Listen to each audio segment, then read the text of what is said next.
அவ்வொர்க்ல நீங்க ப்ரொபோசல் அனுப்புறப்போ just I can do this work அப்படின்றத மட்டும் மென்ஷன் பண்ணி அனுப்பாதீங்க.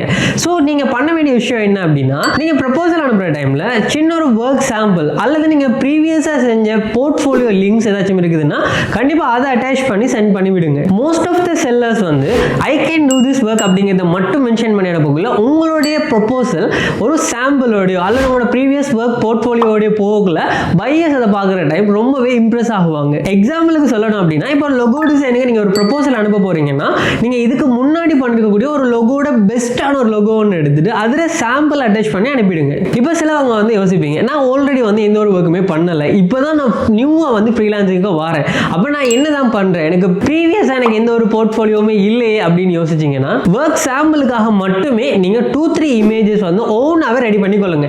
என்ன இப்போ நீங்க ஒரு ப்ரொபோசல் ஒரு ஒர்க்குக்கு அனுப்ப போறீங்கன்னா கண்டிப்பா உங்களுக்கு அதுல ஒரு எக்ஸ்பீரியன்ஸ் இருந்ததுனால தான் அனுப்ப போறீங்க.